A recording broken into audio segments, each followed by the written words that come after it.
Economic analysis of the caste system. Along with the social understanding of the caste system, Ambedkar also provided us with an economic analysis of the caste system. He put forward the economic analysis of caste in his famous and debatable article titled Annihilation of Caste, published in 1936. According to him, the caste system is an economic institution and performs a number of economic functions in Indian society. He says caste is nothing but an enclosed class. During his period, the Orientalist understanding of caste was dominant and caste was not seen as another form class. Rather, caste was understood as being opposite to class. In this connection, Karl Marx, who popularized the concept of class, was of the opinion that India has remained outside the purview of capitalism due to its unique mode of production and division of labor based on caste system.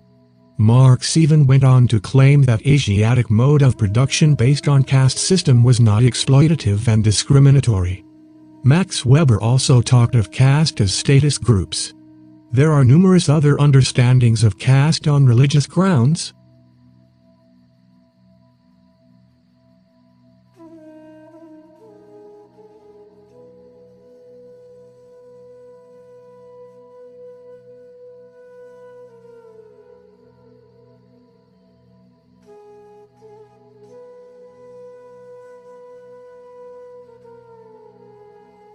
But Ambedkar's interpretation of caste was different.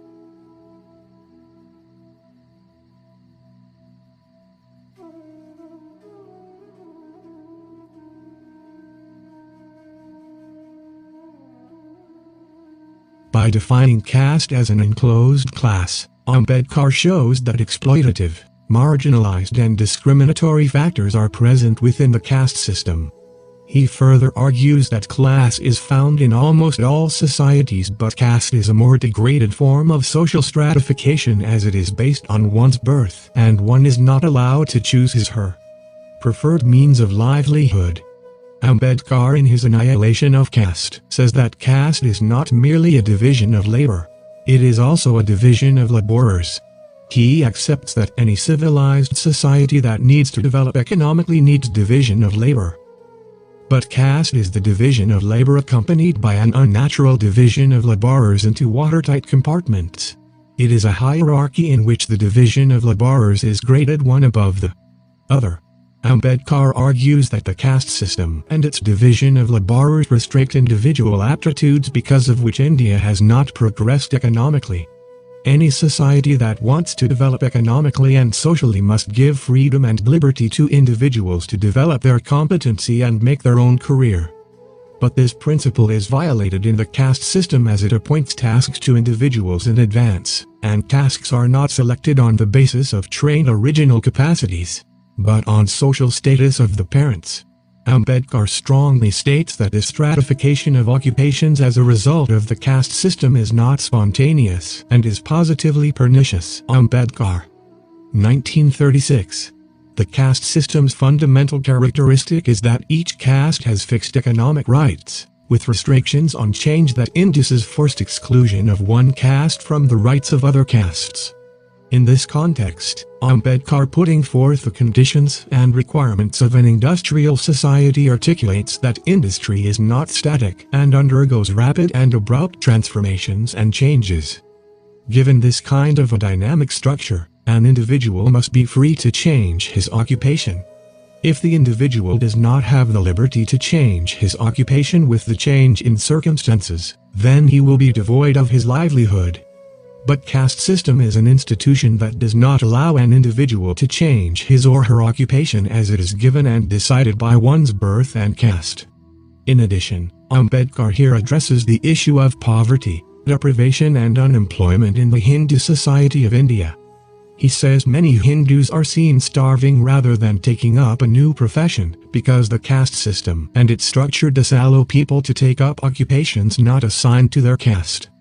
Thus, the caste system, by not permitting readjustment of occupations, has become the direct cause of the acute problem of unemployment in the Indian society. Since the rights of each caste are fixed and compulsory, The caste system as a social structure engages in forced exclusion and thereby unequal and hierarchical assignments of economic rights. This has created intercaste inequalities that may lead to deprivation and poverty. Deprivation and poverty are avoidable if each and every caste individual has access to a reasonable source of livelihood in his or her ordained occupation. But here in case of untouchables, exclusion is so severe that it leads to poverty and deprivation as they are denied all resources and sources of livelihood except performing the task of manual labor, which is considered to be polluting and inferior. Furthermore, Ambedkar says that this unique form of division of labor under the caste system suffers from another serious problem. The division of labor structured by the caste system is not a division of labor based on choice and individual sentiment. Preference has no place in it. This form of division of labor given by caste is based on predestination. Against this backdrop, there are many occupations in India which, on account of this fact, are regarded as degraded by the Hindus and provoke aversion for those who are engaged in them. This forced division of labor does not bring efficiency to the work as people enter into the occupation without any interest or choice.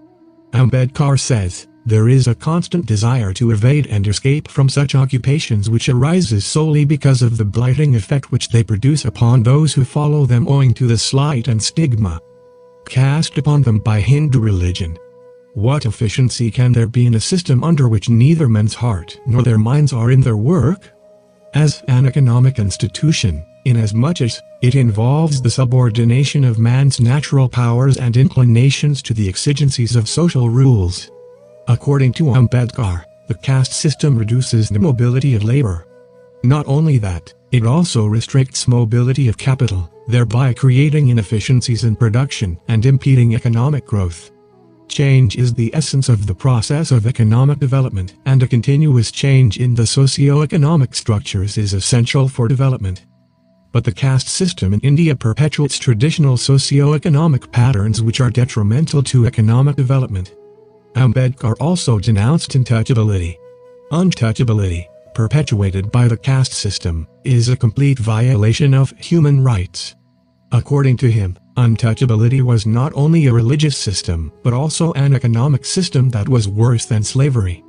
In slavery, the master at least had the responsibility to feed, clothe, house and keep the slave in good condition, or else the market value of the slave might come down.